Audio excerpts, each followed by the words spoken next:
본 방송에서 제공하는 투자 정보는 투자 판단에 대한 조언입니다. 방송에서 제공하는 주식의 가치, 가격 상승 및 가격 하락에 대해서는 방송사에서 보장하지 않습니다.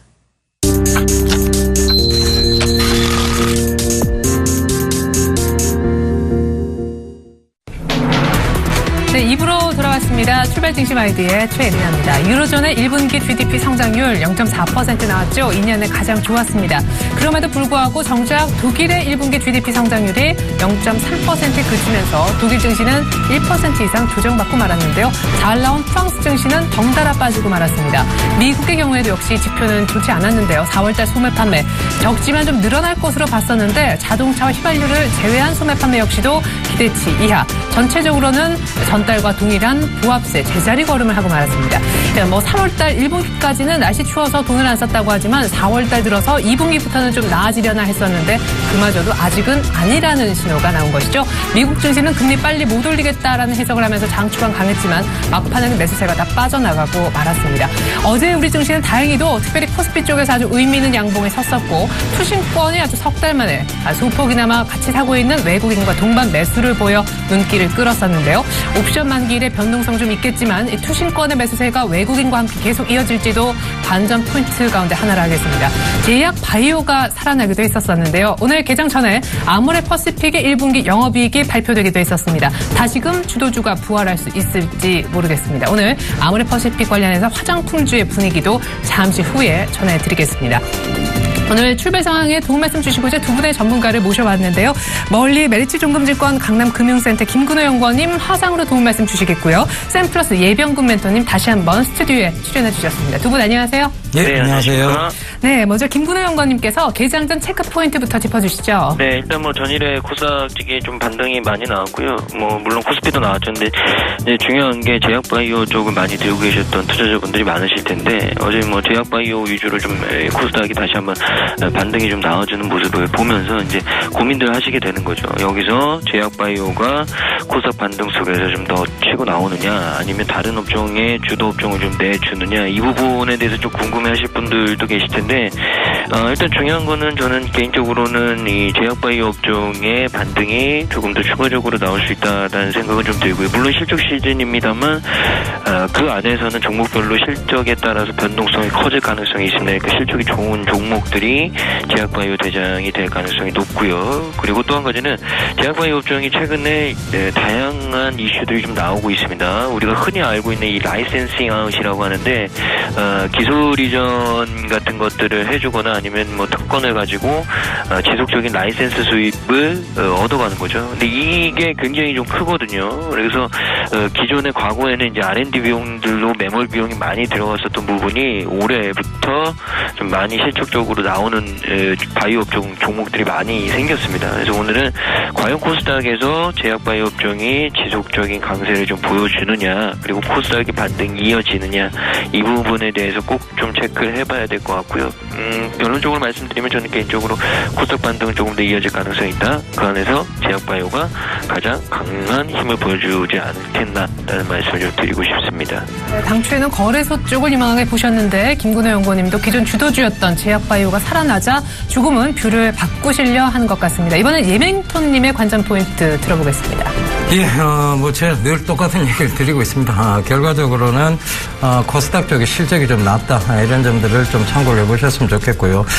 코스피 쪽도 지금 양시장이 동반 상승하고 있다는 거 결국은 실적에 대한 우려, 그 다음에 여러 가지 대외 변수적 우려에도 불구하고 지금 상승을 하고 있다. 그것은 결국은 돈의 방향성이죠. 결국은 돈이 갈 곳을 잃었다. 이런 측면에서 본다면 금일 옵션 만기의 영향도 좀 미미할 것으로 보이고요. 결과적으로 양시장은 또다시 상승 분위기를 좀 이어나가지 않겠나. 그렇게 참고를 좀 해보셔야 될 것 같습니다. 여전히 종목적으로 좀 보셔야 될 것 같고요. 결국은 시장의 분위기도 좋은데 종목까지 좋아진다면 금상첨화겠죠. 결국은 코스닥 시장이 조금 더 강한 상승장을 연출하려 좀 예상해 보겠습니다. 예. 자, 양시장에 대한 뷰도 살짝 나왔는데 일단 코스닥이 조금은 의외로 강한 모습 속에 제약바이오 중심으로 살아날 가능성도 분석이 제기가 됐습니다. 개장 전 관전 포인트는 다 들었는데요. 이제 시가 들고 전 다시 오겠습니다.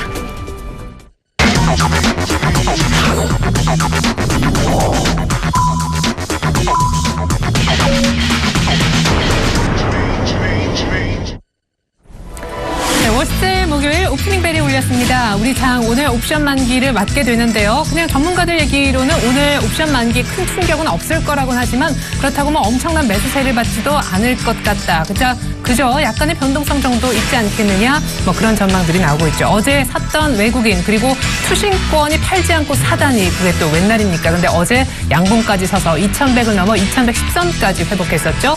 제약 바이오는 뭐 양시장 공통된 강세 섹터였었는데 오늘은 어떤 모습을 보여줄지 양시장 개장가부터 알아보도록 하겠습니다. 먼저 김근호 연구원님 말고 예병근 멘토님께서 개장가부터 짚어주시죠. 예, 개장 분위기 지금 굉장히 좋게 형성되고 있습니다. 일단 선물에서요 외국인 매도세를 보이고 있습니다. 기관하고 개인이 매수세가 명확하면서 그런 부분들이 시장 분위기를 좀 주도할 것으로 보이고요. 결과적으로 외국인도 선물에서의 이거 지금 매도 정도의 물량은 해치 차원으로 보셔야 되지 이걸 가지고 지금 추세 전환 쪽이나 혹은 조정 쪽으로 바라보면 될 것 같지는 않습니다. 그래서 그런 부분들을 좀 참고를 해보셨으면 좋겠고요.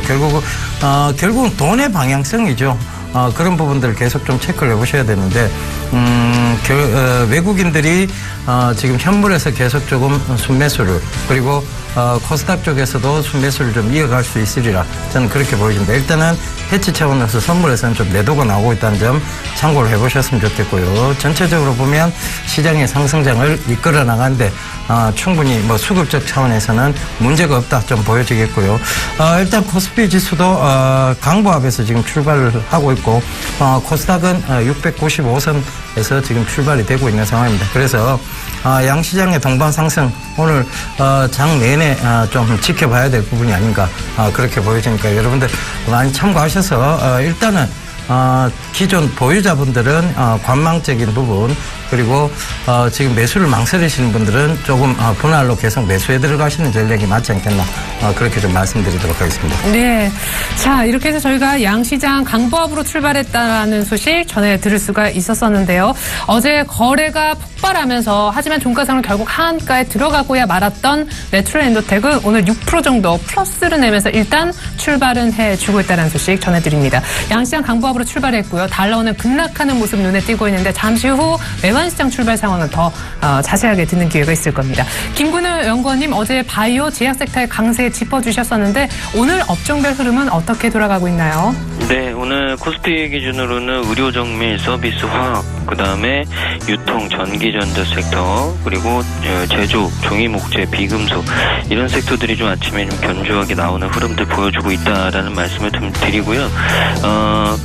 외국인이 좀 많이 산 업종은 역시나 IT 쪽에 베팅을 좀 많이 하고 있습니다. 물론 이제 기관은 IT 쪽에서 오늘은 좀 매도를 보여주고 있는데 역시나 외국인이 전기전자 섹터에 베팅을 좀 많이 하고 있다 오늘은. 그리고 제조업 섹터에서도 외국인이 좀 포션을 크게 가져가고 있고요. 그리고 철강 섹터, 의약품, 전기가스, 증권 섹터, 종이목재 이런 업종들이 외국인이 오늘 코스피에서 좀 많이 담고 있는 현재 기준으로 많이 담고 있는 업종이다라는 말씀을 드리겠고 기관은 오늘 좀 많이 닿는 업종은 아직까지 코스피에서는 그렇게 많지는 않습니다. 근데 중요한 게 이제 매도하는 업종, 순매도하는 업종 일단 이 시가총액이 큰 종목들 위주로 좀 포트폴리오 비중 뭐 주소까지는 아니겠지만 매물들을 좀 추리하고 있고요. 그 다음에 이제 IT, 화학, 운송 장비, 그다음에 금융 섹터, 서비스 섹터 이런 이 섹터들을 오늘 기관들은 좀 매도하고 있다. 그리고 반면에 외국인이 좀 많이 매도하는 섹터는 화학, 금융, 보험 섹터, 통신은행. 그러니까 오늘은 화학 섹터가 동반 매도 나오고 있고요. 금융 섹터가 동반 매도 나오고 있습니다. 어제 뭐 증권주들이 올랐는데 오늘은 일단 증권주들은 어떻게 될지 좀 봐야 된다. 일단 전체적인 금융 섹터는 오늘 동반 매도가 좀 출회가 되고 있다라는 말씀을 좀 드리겠습니다. 관심들이 많으신 이 코스닥 쪽은 일단 화학업종 그리고 콘텐츠 업종, 신성장 쪽, 그리고 기계장비, 금융, IT 부품, 방송 서비스, 음식 담배, 통신 장비, 벤처기업 쪽이 좀 오르고 있는데요. 외국인 같은 경우에는 벤처 쪽 매수하고 있고요. 그리고 금속 섹터, 방송 서비스, 소프트웨어, 신성장 기업, 비금속, 컴퓨터 서비스, 출판 매체, 금융 섹터, 통신 장비 섹터 위주로 코스닥 쪽에서 매기를 좀 형성하고 있습니다. 반면에 매도를 좀 많이 하고 있는 업종은 시가총액이 좀 큰 종목들 종목들 중에서 좀 매물들이 나오고 있고요. 그리고 IT 쪽, 그리고 제약, IT 하드웨어 쪽, 그리고 IT 부품 반도체 쪽도 외국인들은 좀 소폭 매도하는 모습이다. 반면에 기관이 좀 많이 사는 업종은 IT 쪽을 반대로 사고 있고요. 디지털 컨텐츠, 그리고 제조, 화학, 오락문화 이런 섹터들을 좀 사고 있습니다. 반도체 섹터도 사고 있고요. 기관이 코스닥에서 좀 매물 출회를 하고 있는 업종은 유통, 그리고 제약주들, 그리고 신성장, 운송 장비 부품, 금융 금속 소프트웨어, 비금속, 의료 정밀기계. 일단 유통업종 같은 경우에는 코스닥 시장에서 기관과 외국인이 동반 순매도, 그리고 오늘 제약업종도 양시장 간의 동반 순매도인데, 일단 뭐 시장은 오늘 변동성이 좀 있을 수 있기 때문에 장후반으로 좀 봐야 될 것 같고요. 아직까지 좀 판단하기에는 좀 이르지 않나라는 말씀드리겠습니다. 네, 글로벌 증시가 앞서 전강 후약 패턴을 보였었는데요. 오늘 우리 증시 혹시 그럴까봐 조금 옵션 만기를 맞고 있는데 걱정스럽습니다. 일단 강보합에서 나란하게 괜찮은 출발을 보였던 우리장, 그러나 코스피는 양 매도 속에 투시는 아직까지 순매수로 잡히고 있습니다만 코스피는 반락한 그런 상황입니다. 자, 수급 더 자세하게 얘기를 한번 들어보겠습니다. 어제 투신권의 매수, 그리고 외국인과 같이 이어지는 아주 약하지만 쌍끌이 매수가 그나마 좀 눈에 띄는 그런 부분이었는데 오늘은 그게 좀 깨졌을까요? 일단 반락하고 있습니다. 예멘토님. 예, 여전히 선물 쪽에서는 매도 우위를 좀 지켜가고 있습니다. 외국인들이. 그래서 지금 좀 해지 차원으로 보기엔 좀 심한 매도세가 좀 나오고 있는데요. 이것은 아마 옵션 만기일의 어떤 영향이라고 조금 보셔야 될 것 같습니다. 옵션 만기일의 영향 클 뜻으로 보이지는 않습니다. 그래서 미미할 것으로 저희가 예상을 드렸었고요. 그런 측면에서 나오는 정도의 선물 매도다. 이렇게 좀 보셔야 될 것 같고, 코스닥하고 코스피 쪽에서는 소폭 매도를 하고 있고요. 외국인들이요. 그래서 개인들이 오늘 조금 코스피, 코스닥, 그리고 선물까지 매수세를 이어가고 있는 모습입니다. 기관이 지금 눈치를 좀 보고 있는 것 같아요.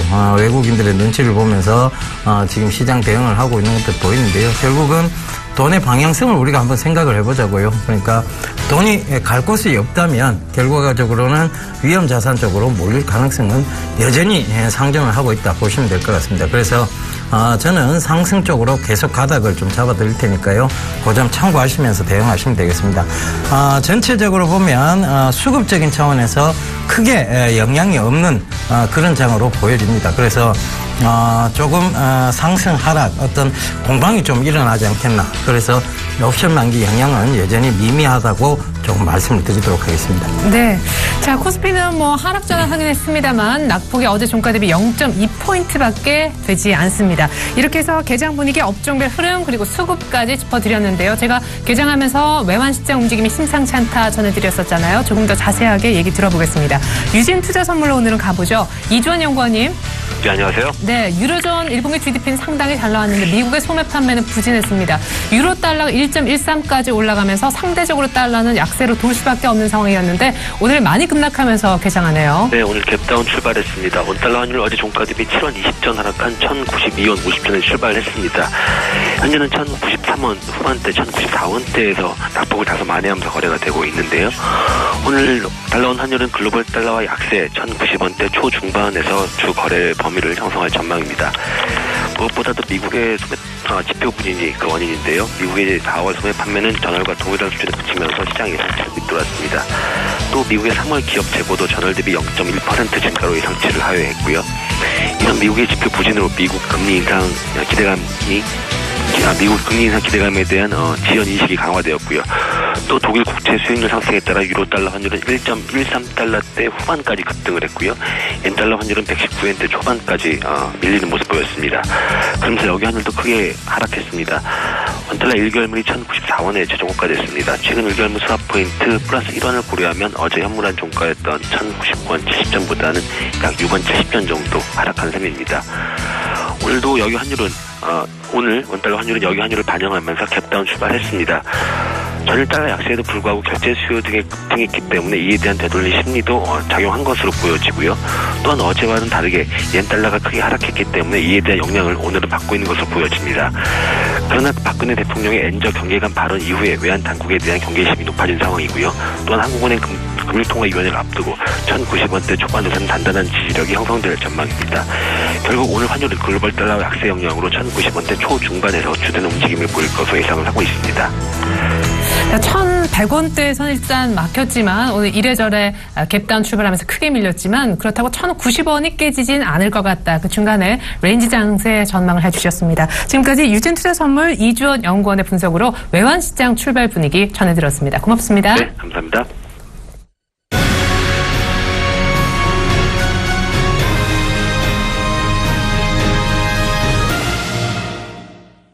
오늘은 5월 옵션 만기입니다. 선물 만기하고 같이 겹치진 않아서 동시 만기는 아닌데요. 그럼에도 불구하고 혹시 우려하시는 분들 분명히 계실 것 같아서 저희가 오늘 특별히 관련 전문가 연결해 자세한 얘기 점검하고 넘어가고자 합니다. 오늘은 현대증권 고은배 연구원 연결해서 얘기 듣죠. 안녕하세요. 네, 안녕하세요. 네, 오늘 옵션 만기인데 지금 순차익 잔고는 4월 만기 대비 많이 늘지 않아서 부담스럽지 않은 수준에 있다고 들었습니다. 베이시스 관련해서 차익 청산 가능성부터 차례로 점검 부탁드리겠습니다.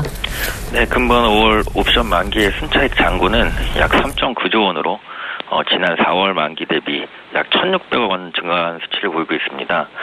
비록 순차익 잔고는 증가했지만 지수 등락에 따라 동조화되는 순차익 잔고의 특성을 고려한다면 그동안 지수 상승에도 불구하고 순차익 잔고의 증가 폭은 굉장히 제한적이었었고요.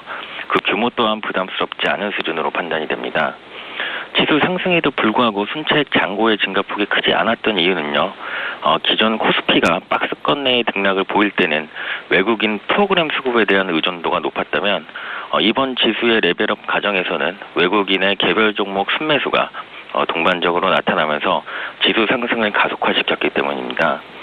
따라서 이번 5월 옵션 만기에 실제 베이시스와 연동된 순수 차익 거래에 대한 청산 물량은 시장에서 부메랑 효과를 생각하는 것만큼 그 규모가 크지 않을 것으로 판단이 되고요. 금일 청산 충격에 대한 지나친 우려도 금물로 생각이 됩니다. 결론적으로 금일은 외국인과 국내 기관에서 제한적인 규모 내에서 프로그램 순매도가 소폭 출회될 것으로 예상되는 매도 소폭 우위에 무난한 만기를 전망하고 있습니다. 외국인 선물 포지션을 살펴보면요. 장기 박스권 상단을 돌파한 이후 재차 등락을 보이고 있는 상황이지만 여전히 매수 포지션을 지속적으로 유지하면서 중장기 코스피 지수 상승에 강하게 베팅하는 양상을 보이고 있습니다. 따라서 금일 선물 외국인 포지션의 급반전에 따른 베이시스의 급락 가능성은 낮을 것으로 판단이 되고요. 글로벌 유동성이 감소한다고 가정해도 현재 선진국과 한국이 포함된 신흥국의 밸류에이션 갭 심화 현상이 부각되면서 한국을 포함한 신흥국 자금의 급격한 유출 가능성도 매우 제한적일 것으로 판단이 됩니다. 금일은 시장 베이시스 0.25포인트 이하에서부터 소폭 PR 매도가 추세가 가능하지만 그 규모는 제한적인 수준일 것으로 예상이 됩니다. 그렇군요. 그래요. 외국인들이 바스켓으로 샀던 게 아니라 개별 주식 위주로 사 올라왔었기 때문에 순차익 잔고 부담도 지금 낮은 상황이다라고 얘기해 주셨는데 장 막판에 출렁일 가능성도 없는지 그 부분도 점검 부탁드려요. 네, 결론적으로 먼저 말씀드리면 금일 합성 선물을 활용한 우회 청산 가능성은 매우 낮은 상황이고요. 따라서 금일 종가의 동시호가 간 수급 충격 가능성도 희박할 것으로 판단이 됩니다. 금일 합성 선물을 활용한 우회 청산보다는 장중 선물 외국인 움직임과 베이시스에 연동된 청산 방법이 더욱 유리한 상황에 있습니다.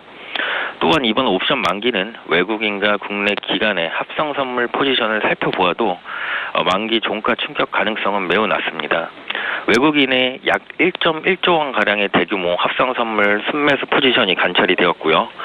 여태 국내 기관 역시 순매수 우위의 포지션을 보이고 있는 상황입니다. 그렇다면 반대로 금일 종가에 매수세를 기대하시는 분도 계실 텐데요. 외국인의 대규모 합성 선물 매수 포지션이 실제 현물과 연계되지 않은 포지션으로 추정되기 때문에 금일 종가 수급 충격은 물론 매수 서프라이즈 가능성 모두 낮을 것으로 예상이 됩니다. 네. 그럼 전체적으로는 결국 제한적 매도 우위 정도로 전망하시는 것 같은데 아까 외국인들이 중장기로 상당히 매수 포지션을 가져가고 있다라고 하셨잖아요. 만기 지나고 나서는 오히려 긍정적으로 전망해 볼 수도 있겠네요. 네, 외국인의 중장기 포지션은 아직까지 확고한 순매수 우위 포지션을 보이고 있고요. 다만 단기 등락 할 요인들은 존재합니다. 금주는 다양한 글로벌 매크로 이벤트가 존재하는데요. 일단은 그리스 채무 상환 관련 협상, 그리고 유로존 GDP, 그리고 내일 15일 예정된 금통위의 기준금리 발표, 그리고 글로벌 국채금리 추이 등 이러한 매크로 이슈에 따라 단기 방향성이 부재된 등락을 보일 가능성은 높습니다. 하지만 그렉시트 관련된 이슈의 실과득은 이미 시장에서 충분히 인지하고 있고 글로벌 국채금리 급등이 추세적 요인은 아닐 가능성이 높다는 측면에서 최근 국내 증시의 조정은 단기 속도 조절 차원에서의 등락 수준으로 판단이 됩니다. 아직 글로벌리 유동성 장세가 끝났다고 판단하기 힘든 만큼 향후 원달러 및 원엔 환율이 안정화 국면에 접어든다면 외국은의 프로그램 매수세 재개와 함께 중장기 코스피의 완만한 우상향 가능성에 더욱 무게가 실리는 상황입니다.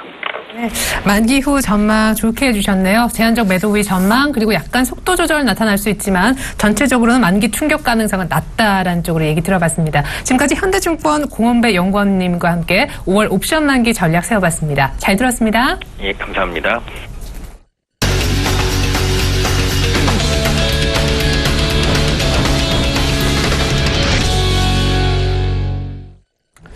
네, 5월 14일 목요일 아침 돌발 종목 약속해드린 대로 실적 발표를 이미 한 아모레 퍼시픽 그룹주부터 한번 보겠습니다. 요커 효과 때문에 날았다 이런 분석이 단적으로 나오고 있는데요. 재밌는 부분은 실적은 굉장히 좋았는지 몰라도 13% 급등까지 했었던 아모레 주식까지 포함해서 모두 다 상승폭이 빠르게 반납되는 등 차익 실현하는 매수세 차익 실현하는 쪽에 어떤 투자자의 움직임이 빠르게 포착됩니다.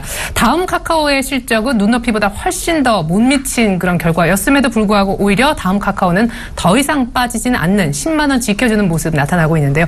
이 부분은 김근호 연구원님께서 먼저 살펴봐 주시죠. 네, 이제 아모레는 아모레 퍼시픽하고 아모레 주가 상장되어 있죠. 일단 뭐 물론 우선주도 따로 있지만요. 근데 둘 다 이제 실적은 잘 나왔습니다. 아모레 퍼시픽은 1분기 연결 기준 영업이익이 2,779억, 전년 동기 대비해서 58% 증가했고요. 같은 기간 이 매출액 같은 경우에는 29% 좀 넘게 증가했죠. 네, 해서 뭐 1조 한 2,043억 정도 나왔거든요.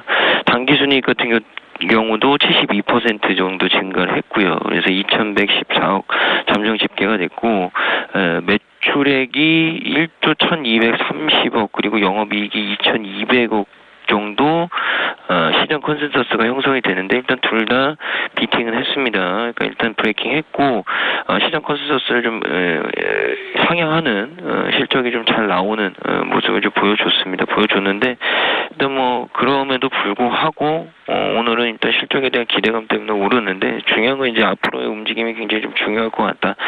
과연 1분기 후 실적이 지속적으로 좀 나올 수 있느냐 이 부분에 대해서는 좀 연구들을 좀 해봐야 되지 않을까라는 생각은 드는데 일단 뭐 아모레 G라든지 뭐 아모레 퍼시픽 같은 경우 중국과의 어떤 가장 큰 이 이슈들이 있기 때문에 뭐 중국 쪽의 해외 시장에 있어서의 어떤 이 점유율 이런 부분을 감안했을 때는 조금 더 이어지지 않을까라는 말씀을 드리고요. 아모레 퍼시픽 같은 경우에도 사상 최대 분기 실적을 기록을 했죠. 일단 중심을 중국을 중심으로 한 해외 사업 쪽의 성장 그리고 중국인 관광객 특수 그러니까 요코 특수죠.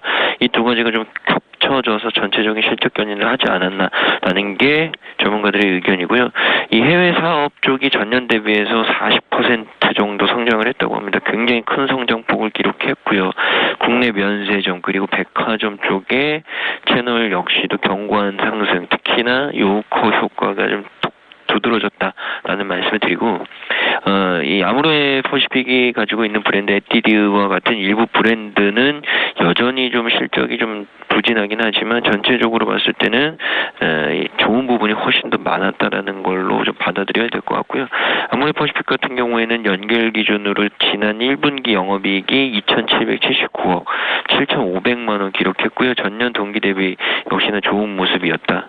그래서 아모레 G든 아모레 퍼시픽이든 둘 다 실적은 굉장히 좀 잘 나왔다. 그래서 오늘 급등이 좀 나오는 것 아닌가라는 생각이 좀 들고 근데 중요한 건 이제 아모레 퍼시픽 같은 경우에 크게 주가에 큰 반응은 좀 없다라는 부분은 생각은 좀 하셔야 될 것 같아요. 일단 뭐 아모레 퍼시픽보다 아모레 G가 훨씬 더 좋은 주가 퍼포먼스를 좀 내고 있다는 말씀드리고 저는 개인적으로 이런 움직임, 그러니까 주가의 어떤 변동성이라든지 주가의 탄력성은 아무리 쥐가 좀 더 나오지 않겠나라는 개인적인 생각을 좀 가지고 있고요. 일단 중국 시장에서 나네지를 비롯한 뭐 선화수, 이니스프리 등이 고성장을 좀 견인할 수 있었다. 그러니까 부진한 부분보다 오히려 좋았던 이 브랜드들이 훨씬 더 많았다. 그래서 실적이 잘 나왔다라는 말씀을 좀 드리겠습니다. 그래서 두 종목 중에서는 저는 개인적으로 탄력성이나 여러 가지 고려해 봤을 때는 퍼시픽보다는 아모레시 쪽에 조금 더 무게를 두고 싶다는 말씀 다시 한번 드리고요. 다음 카카오 같은 경우 역시나 마찬가지입니다. 1분기 실적이 좀 좋진 않았는데 생각보다 주가는 그렇게 크게 요동치지 않는 모습. 왜냐하면 그간의 어떤 선반영된 부분들이 좀 있지 않았나라는 말씀을 좀 드리고 싶습니다. 1분기 영업이익이 404억, 지난해 전년 동기 대비해서 한 20% 정도 감소했고요. 매출액은 2,344억, 전년 동기 대비해서 19% 정도 증가했습니다. 그리고 당기순이익은 308억, 전년 동기 대비 23% 정도 감소했는데 전체적으로 외형적인 성장은 좀 이뤄냈지만 결국엔 내실라질 수 있는 장사를 잘 하지 못했다라는 결과물을 좀 보여준 게 아닌가라는 말씀드리고요. 이 플랫폼별로 좀 이 세분화해서 보면 광고 매출 쪽이 전년 동기 대비해서 한 10% 정도 증가했습니다. 그리고 게임 매출 역시도 전년 동기 대비해서 18% 정도 증가했고요. 커머스 매출 역시도 증가했습니다. 그리고 전체적인 매출, 기타 매출 역시도 증가했고요. 그러니까 매출액 같은 경우에는 플랫폼 모두 성장성을 좀 이뤄냈다. 근데 전 분기 대비해서가 생각보다 성장성이 그렇게 좋지 않았던 것 같아요. 그러니까 전년 동기 대비해서는 괜찮았는데 전 분기 대비해서 이런 종목들이 굉장히 많거든요. 작년 4분기 대비해서는 줄어든 또는 성장을 많이 못한 종목들이 굉장히 좀 많습니다. 그래서 이 부분은 굉장히 좀 신경이 쓰이는 부분이다라는 말씀을 좀 드리고요.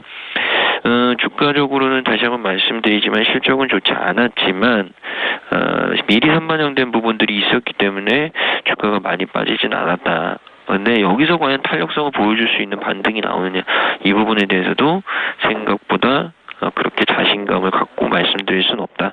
그러니까 하락이든 상승이든 굉장히 제한적인 가능성이 높다라는 말씀 드리겠습니다.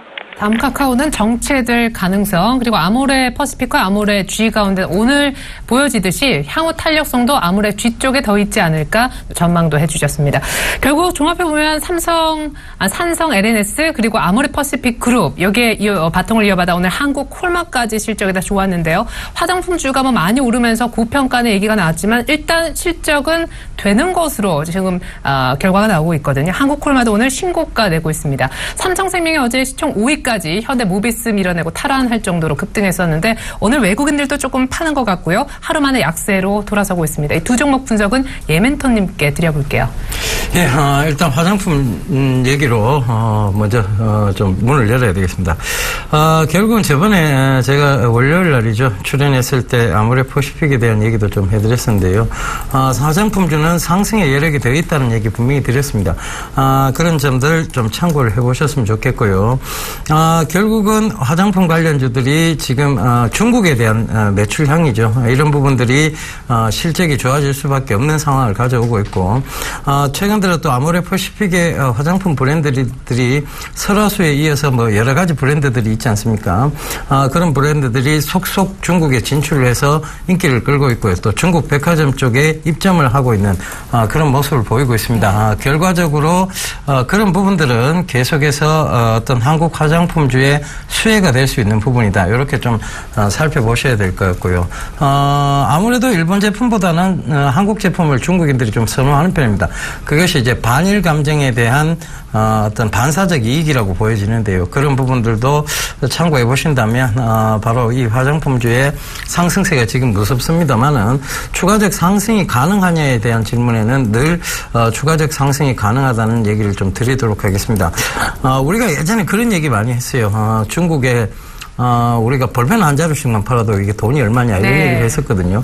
그런데 그거보다 훨씬 부가가치가 높은 화장품입니다. 그렇죠. 그렇다 보니까 지금 뭐 어떤 가격 경쟁이나 치킨 게임은 좀 있습니다만은 그런 측면을 배제하고서라도 일단 많이 팔리고 있다는 점, 그리고 마진율이 좋다는 점, 그런 점들을 참고해 보신다면 화장품 쪽 조금 더 지속적으로 관심 가져도 좋다, 이렇게 좀 결론을 지어드리도록 하겠습니다. 네.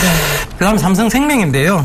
전일 이제 7%나 가까이 올랐어요. 네. 그러니까 많이 올랐죠. 많이 오르다 보니까 이제 건전하게 이제 조정을 주는 거예요. 결과적으로 보면, 차익 실현 매물이라고 좀 보여지죠. 그런 부분들이 나오고 있는데, 여기서 한 가지 주목해야 봐야 될 것은 우리가 주가에 대한 부분은 속일 수 있습니다. 근데 거래량 보통 우리가 속일 수 없다는 얘기를 많이 하거든요. 네.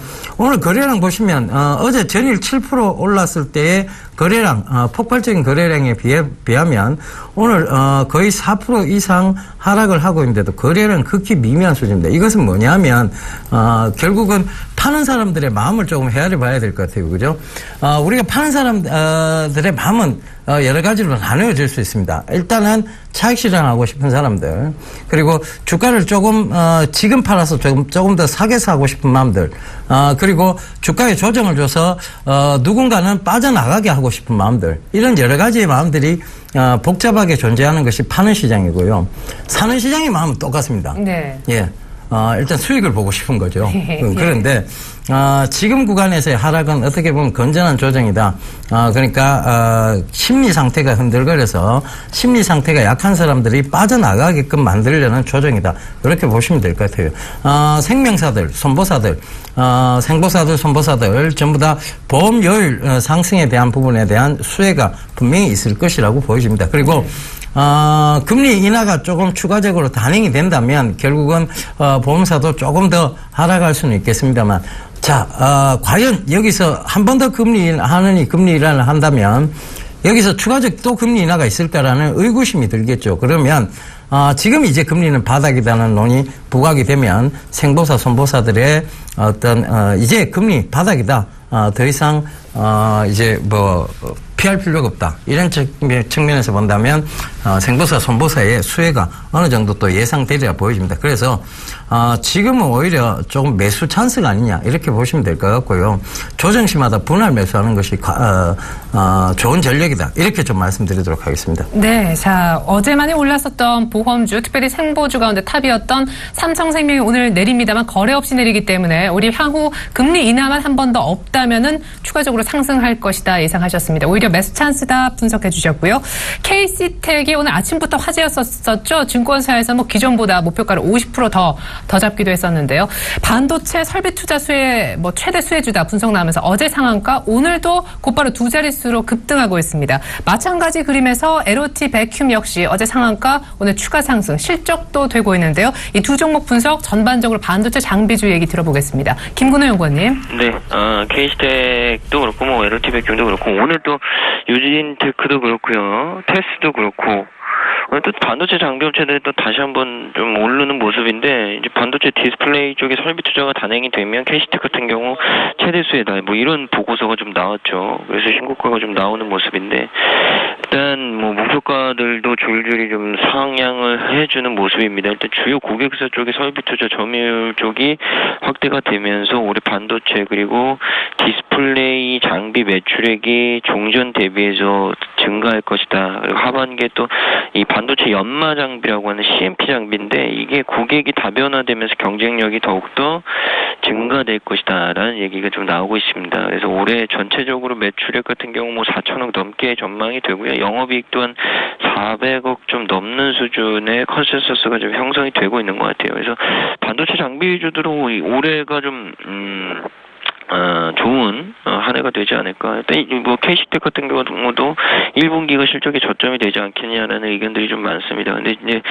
중요한 게 이틀 동안 급등이 나왔죠. 그리고 KC텍은 일단 오늘 윗꼬리를 다는데 모르겠습니다. 일단 신규 진입 이 부분에 대해서 좀 고민스럽긴 해요. 많이 올랐으니까. 근데 가지고 계신 분들은 당연히 들고 가셔야죠. 당연히 들고 가셔야 될 것 같고, 전체적으로 뭐 반도체 장비주들은 올 한해 굉장히 좀 이 좋은 주가 퍼포먼스 내는 종목들이 굉장히 좀 많이 있을 것이다 라는 말씀을 좀 드리고 싶습니다. 그래서 반도체 장비 관련된 종목들은 전체적으로 좀 봐야 되지 않을까라는 말씀드리고, 에로티 백큐um 같은 경우 1분기 영업이익 88억 9천만 원, 전년 동기 대비해서 290% 증가했고요. 매출액은 467억 7,500만 원, 전년 동기 대비해서 74.8% 증가했습니다. 반기순이익은 297% 늘어난 73억 7,200만 원. 전년 동기 대비해서 이 반도체 장비 업체들의 실적이 굉장히 좀 좋아졌습니다. 그래서 그런 부분들이 실적 시즌이기 때문에 주가로 좀 반영이 되는 부분들이 아닐까. 역시나 그런 부분, 실적적인 부분이 실적 시즌에서 가장 중요하다라는 말씀을 좀 드리고 싶고, 에로티 백큐um 같은 경우에도 오늘 또 신고가가 갭상승 뛰어서 신고가 나오는 모습인데, 이런 종목들은 사실은 중요한 게 신규 진입은 굉장히 좀 어렵죠. 특히나 어제 같은 때는 좀 살 수 있었을 수도 있겠지만 고점권에서, 오늘 같은 날은 더욱 사기가 고민되는 거죠. 그래서 이 마마 반도체 장비주들은 매수하기 진입하기가 쉽진 않을 것 같다. 근데 중요한 거는 그렇다고 주가가 못 가겠느냐, 그건 또 아니라는 거죠. 그러니까 고민이 굉장히 좀 많은 이 업종 중에 하나가, 나빠서 고민이 아니라 너무 좋아서 고민인 거죠. 그런 업종이 이제 반도체 장비다. 그래서 제가 이 아침에도 IT 쪽을 좀 말씀드리려고 그랬는데, IT가 일단 전체적으로 다시 한번 좀 매기가 형성되는 과정들이 거치고 있는 것 같아요. 그래서 전체적으로 이 코스닥의 IT 부품주들이 좀 소외되었던, 반도체 장비업체들이 좀 소외되었던 부분이 그나마 단기간에 좀 있었는데, 다시 한번 빠르게 그 갭들을 축소해갈 가능성이 굉장히 좀 높아 보인다라는 말씀 드리겠습니다. 네, 반도체 장비는 좋은데 매수 타이밍을 저울질하기가 참 힘들다 하셨습니다. 그러면 김근호 연구원님이 개인적으로 좀 좋아 보이는 그런 종목, 반도체 장비주 딱 하나만 꼽아주실 수 있나요? 저는 하나마이크론이라든지 STS 반도체 이쪽이 좀 괜찮은 것 같아요. 그래도 네. 그래서 하나마이크론이나 STS 반도체 쪽도 좀 보시는 게 맞을 것 같고요. 사실 오늘 말씀드린 KC텍이나 에로티 백큐um 같은 경우에는 너무 올랐기 때문에 그 부분은 좀 주의를 해야겠죠. 그래서 오히려 STS 반도체라든지 하나마이크론 쪽에서 기회를 좀 더 찾자라는 말씀 드리겠습니다. 네, 감사합니다. 반도체 장비주 가운데 많이 오른쪽 말고요. STS 반도체나 하나마이크론 쪽 기회가 있어 보인다. 매수 한번 잘 해보시면 좋겠습니다. 이번에는 네트로엔도텍 얘기를 역시 예멘토님이 살짝 풀어주시긴 해야 될 것 같아요. 왜냐하면 전혀 관심 없고 하시는 분들도 계시겠지만, 어제 또 하한가가 잠깐 장중에 크게 한번 풀렸었다가 또 결국엔 하한가, 거래대금만 5,600억이 넘어섰다고 하는데, 오늘도 또 플러스를 내고는 있거든요. 이러다 또 하한가 가는 건지, 네트로엔도텍을 지금에 또 관심을 가지시는 투자자들의 심리는 뭔지 간단하게 얘기 들어보겠습니다. 코디에스가 아까 아침에 얘기해 주셨었는데, 전기차 무선 충전 관련 주잖아요. 오늘 많이 오릅니다. 두 종목 먼저 네트로엔도텍부터 살펴주시죠. 예, 내추럴 엔터텍 참 시중에서 뇌출혈 엔터텍으로 부릅니다. 네, 맞아요. 그러니까 진짜 위험한 주식이에요. 어떻게 보면 기업 윤리적인 측면에서 좋지 못한 얘기들이 계속 나오고 있고, 그다음에 지금 이 사태와 더불어서 홈쇼핑 주도 결국은 타격을 지금 받을 수밖에 없는 그런 상황입니다. 우리가요 흔히 이 변형 매매라고 하죠. 원칙을 지키지 않는 매매. 그것을 변형매매라고 부르는데, 그 변형매매의 하나의 방법입니다. 여러분들이 하한가에서 이제 하한가를 계속 점하라고 불리죠. 이런 점하를 계속 달리다가 하한가 풀리면 어김없이 급등이 한번 나오기 때문에 그 변형매매를 쫓아가는 분들이 좀 많으세요. 근데 그 첫 번째 변형매매에서 크게 당했는 게 이번이거든요. 네. 개인 투자자들이 바로 이날이죠. 하한가가 풀려서 급등이 나왔고, 그 다음 날 이제 거래량이 좀 수반이 되면서 바로 4월 29일 날이죠. 하한가로 직행을 하면서 그 이후로 계속 또 하한가를 맞았단 말입니다. 그래서 결국은 이런 변형 매매에서 얻은 수익은 제가 회원분들, 가족분들한테 많이 말씀드립니다. 시청자분들한테 폭탄을 선물 받는 거와 똑같다라는 얘기를 드리죠.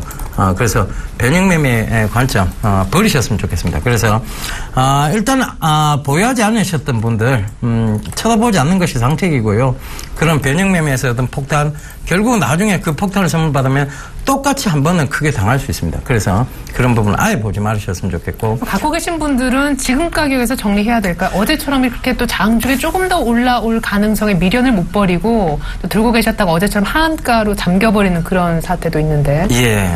저는 뭐 지금 너무 가슴 아프지만 어떡하겠습니까? 그죠? 올라올 가능성은 없다라고 봐야 되겠죠. 예. 왜냐하면 뭐 순간적으로 단기적으로 올라올 가능성은 조금 있겠습니다만은 그 외의 가능성은 전혀 없습니다. 네. 지금 뭐 상장 폐지 얘기도 나오고 있고요. 사실 위험한 수준이 있습니다. 그렇다면 지금 구간에서라도 조금 저는 정리를 하는 것이 맞지 않느냐 그렇게 보여지고 있습니다. 예. 기술적 반등 차원 외에는 추세적 전환 이런 것은 없는 종목이라고 보시면 될 것 같습니다. 네, 네트랜드텍 잠깐 코멘트 잘 들었습니다. 뭐 이번에는 코디에스 봐야 되는 그 전에 잠깐만 홈쇼핑주 살펴주셨으면 좋겠어요. 가짜 백소 파동 때문에 굉장히 홈쇼핑주도 같이 네트랜드텍과 함께 힘들었었는데 지금 같이 다 올라와요. 흐름이 다 좋아요. NS쇼핑 홈쇼핑 기존 3인방까지요. 예. 일단은 지금 환불해주겠다. 예, 환불해주겠다는 얘기죠. 결과적으로 아마 이번 이 백수호 사태 때문에 가장 큰 수혜는 NS 홈쇼핑이 아닌가 그렇게 보여집니다.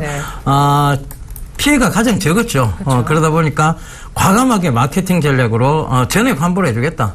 가지고 있든 그리고 복용을 했든 안 했든 일단 매수했다는 그러니까 샀다는 홈쇼핑에서 샀다는 흔적만 있으면 전액 환불해주겠다는 것으로 오히려 기업 마케팅 효과를 더 잘 살렸다고 보시면 될 것 같고요. 이것이 노이즈 마케팅이 돼서 결국은 NS 홈쇼핑이나 이런 부분들은 오히려 수혜를 좀 볼 것이라고 예상이 되고요.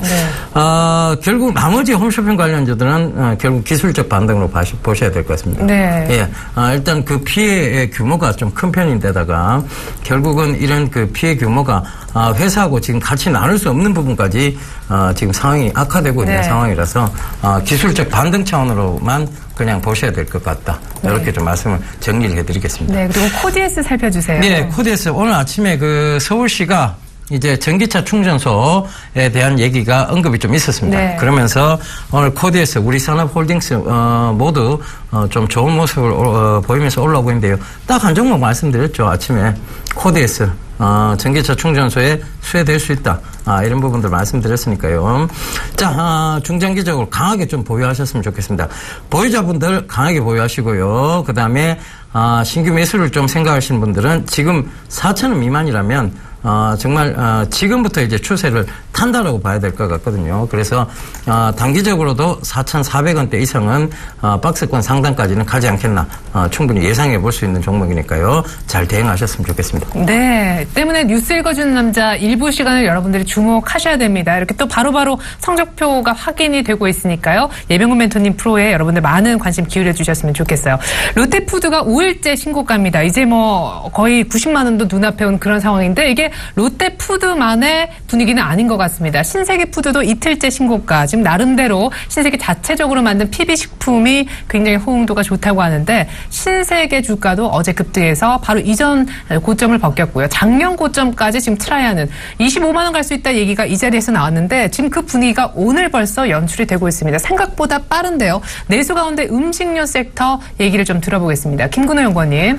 네, 일단 그 롯데푸드나 뭐 신세계푸드 둘 다 마찬가지인데요. 실적에 대한 이 기대감이 있는 거죠. 그래서 신고가가 좀 나왔고 오늘 90만 원에 대한 눈앞에 좀 두고 있는데 1분기 영업이익을 좀 보면 지금 국산 돈육 시세가 좀 강세가 되면서 전년 동기비 영업 1분기 영업이익이 정치 못할 것이던데 2분기 수익성 개선 이 부분이 좀 나오고 있거든요. 그래서 이 매출액은 전체적으로 좀 꾸준하게 증가할 수 있다라는 논리는 가지고 있는 것 같아요. 근데 뭐 꾸준히 증가해봐야 뭐 한 물가 상승률 정도 이런 정도 증가인데 일단 2분기부터 실적 개선에 대한 기대감이 좀 있지 않나라는 얘기를 좀 드리고 싶습니다. 그래서 실적 개선에 대한 기대감이 있고요. 장기적인 어떤 성장성 이 부분에 있어서도 롯데푸드가 좀 점수를 많이 받는 것 같아요. 그래서 그런 부분들이 좀 주가로 반영이 됐다라는 얘기를 좀 드리고 근데 뭐 이게 뭐 롯데푸드 같은 경우에는 단점이 지금 거래량이 1,900주 정도 되는데 전일 거래량도 뭐 그렇게 썩 많지 않고요. 그래서 한 7,000주 정도 거래가 됐거든요. 그러니까 거래하기 굉장히 좀 쉽지 않은 종목 중에 하나다. 그러니까 이런 종목은 뭐 트레이딩이 아니라 꾸준하게 끌고 가는 종목 중에 하나가 좀 되지 않을까라는 말씀을 좀 드리고 싶습니다. 그리고 신세계푸드 같은 경우에도 뭐 이틀째 신고가인데 PB식품의 확산에 대한 기대감 일본의 이 케이스 스터디하고 좀 비교가 많이 되는데 한국 소비 시장에서 가치 소비나 PB라고 하는 게 이제 그 마트나 이런 데서 자체적으로 브랜드를 생산하는 거거든요. 그래서 자체 브랜드 PB 식품의 확산이 향후 10년에서 20년 동안 어떤 메가 트렌드가 될 것이다라는 비교가 나왔습니다. 그래서 신세계푸드 같은 경우 이제 PB 식품 공급할 수 있는 자산을 기반으로 시장을 선도하고 있기 때문에 이쪽에서는 뭐 신세계푸드가 가장 단연 1등이 아니겠느냐는 얘기는 나오고 있습니다. 그래서 신세계푸드 같은 경우에도 오늘 신고가 그리고 상승하는 모습을 좀 보여주고 있는데 신세계푸드 같은 경우에도 뭐 거래량이 그렇게 많은 종목은 아니에요. 뭐 전일에도 한 6만 주 정도 됐고 뭐 그 전일에는 한 3만 주 좀 넘게 됐고 거래량이 그렇게 많지 않아서 트레이딩하기는 쉽지 않으신데 롯데푸드나 신세계푸드 같은 경우에는 비슷하죠. 이제 꾸준하게 좀 끌고 가는 종목들이 되는 게 이제 이런 푸드 또는 음식료 업종 섹터에 있는 종목들이 아닐까라는 생각이 좀 들고요. 일단 뭐 근데 성장성은 잘 모르겠습니다. 저는 개인적으로 뭐 성장성에 대한 얘기는 모르겠지만 생필품에 대한 가장 기본적인 이슈는 생필품이라는 거죠.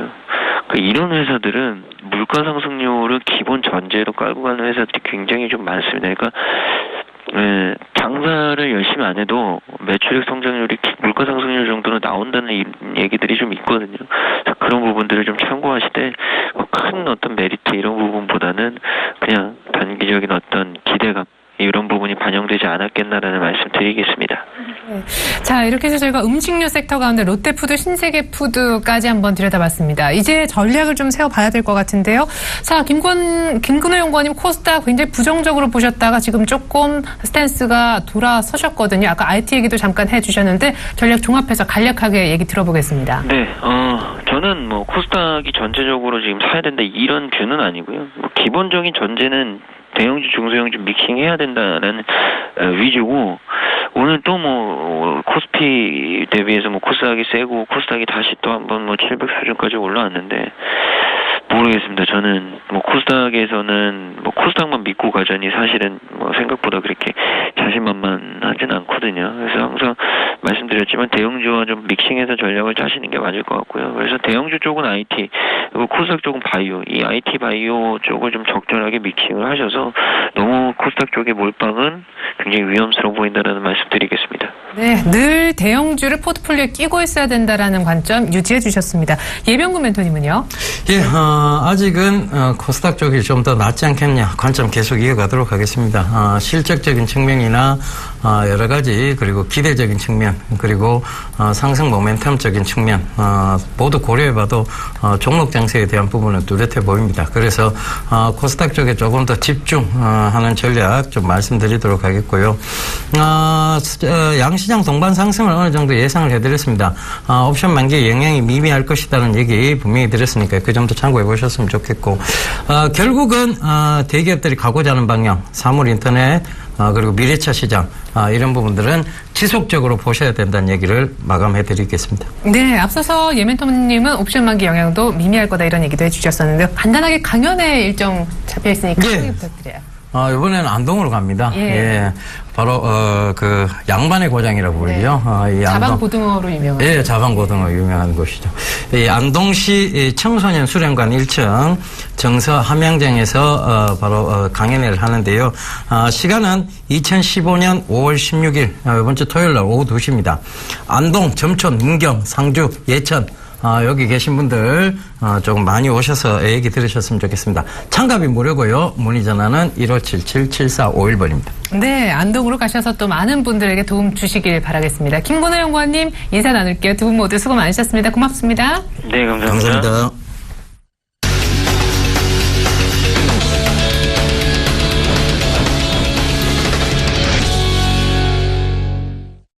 네, 코스피가 2110선에서 좀 주춤주춤 하더니 다시 플러스권으로 들어오고 있습니다. 외국인들도 순매수로 현물 쪽 스탠스를 바꾼 시점인데요. 그래도 반등 탄력은 코스닥 쪽이 약간 더 강한 게 현실입니다. 증권사의 전략 한 대 모아봤습니다.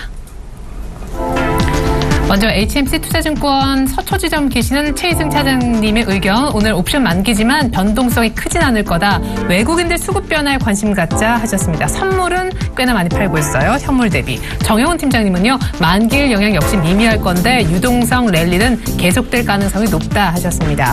김현겸 주식팀장님의 의견. 옵션 만기일 변수는 아마 중립적이지 않을까 하셨고요. 수출 관련된 종목들 반등 가능성이 있다 하셨네요.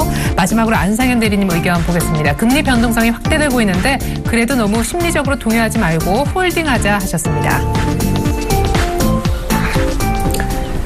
네, 오늘은 이 가운데 대형 수출주 반등 모멘텀이 있다 하신 김현겸 주식팀장님 전화 연결해서 자세한 얘기 더 들어보겠습니다. 안녕하세요. 네, 안녕하세요. 네, 당초 뷰가 중소형주는 반등 시 좀 정리를 하고 역시 대형주 쪽을 계속 매수 관심 갖자라는 쪽이셨는데 그 뷰는 흔들림이 없으신 거죠? 오늘 수출주 얘기를 또 새롭게 해주셨네요.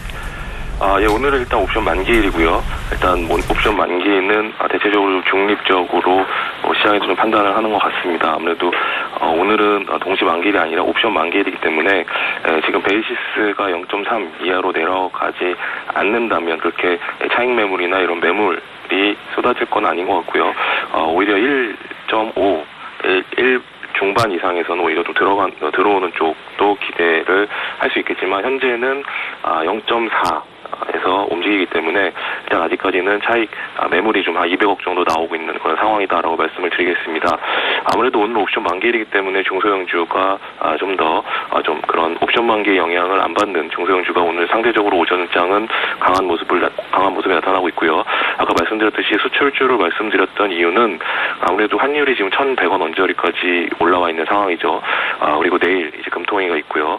금통위에서는 물론 이번에 또 동결이 우세하지만 얼마 전 해외에서 이제 한국은행 총재가 추가적인 금리 인하에 대해서 언급을 한 게 있기 때문에 추가적으로 그런 언급에 따라서 금리 어떻게 보면 환율은 1,000원으로 가는 것보다는 오히려 1,100원 선에서 좀 안정을 찾는다면 수출주 최근에 조정을 받았던 수출 관련 주식들이 이 조정 반등이 좀 나온 그런 기회가 옵션 만기일 이후에 나오지 않을까라는 관점에서 좀 말씀드리고 싶고요.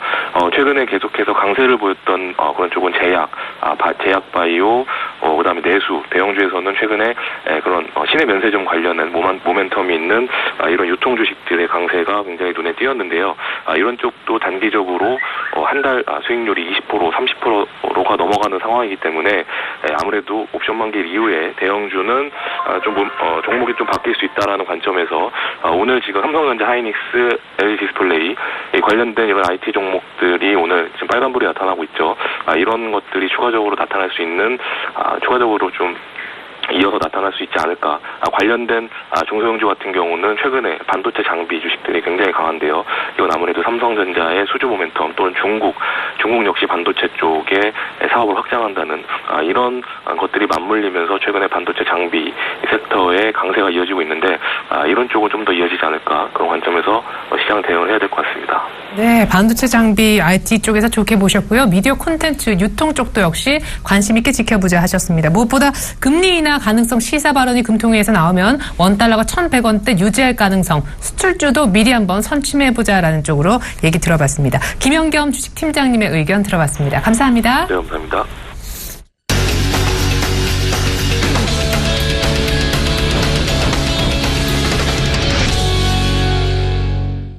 네, 오늘 옵션 만기인데요. 선물시장 맥점 짚어주시는 분 연결하겠습니다. 샘플러스 손석빈 멘토님 안녕하세요. 네, 안녕하세요. 어제 종가는 의미 있었습니다. 263.95 예상보다 높게 형성되면서 향후 전망을 밝게 했는데 오늘 옵션 만기는 의외로 조용할 가능성이 있다고들 얘기하고 있습니다. 멘토님의 의견은 어떠신지 필요한 전략만 오늘 부탁드리겠습니다. 네, 일단 상승 1차 저항선이 265 형성돼 있고 상승 2차 저항선 268, 하단 1차 지지선 261.25, 하단 2차 지지선 260이 형성돼 있고 일단 화요일에 기존 저점을 지켜주는 모습과 어제 263.15 이상 마감의 영향으로 이제 조정 장세는 좀 끝이 나고 반등 시장이 시작되는 장세 좀 전환이 되었습니다. 하지만 오늘이 옵션 만기이기 때문에 크게 치고 나가는 모습을 보여주기 힘들며 또한 내일 금통위의 금리 발표가 남아있기 때문에 시장이 그 전에 큰 움직임을 보여주기는 힘들 것으로 예상하고 있습니다. 물론 기존 사상 최대 금리 인하로 인한 시장 파급 효과 부분을 좀 더 인지하기 위해서 금리를 동결해야 한다는 부분은 당연한 것을 보고 있지만 일단 그래도 금리 발표 전부터 물량을 좀 투여하지 않을 것으로 보고 있고 내일 금리 발표 이후에나 시장이 좀 상승하여 주 마감을 할 것으로 좀 예상을 하고 있으니까 오늘 시장은 투자자이 좀 나오기 힘드니 짧게 거래를 하시는 것이 좀 유리한 날입니다. 큰 시장의 방향성은 좀 상승세로 돌아섰기 때문에 스윙 거래하실 분들은 263 이하에서 좀 매수해서 홀딩 전략을 사용하시는 것이 좀 유효하며 단기 거래하시는 분들 같은 경우는 263 이하 부근 매수, 264.50 부근에서는 매도해서 짧게 승산을 하시면 되겠습니다. 네.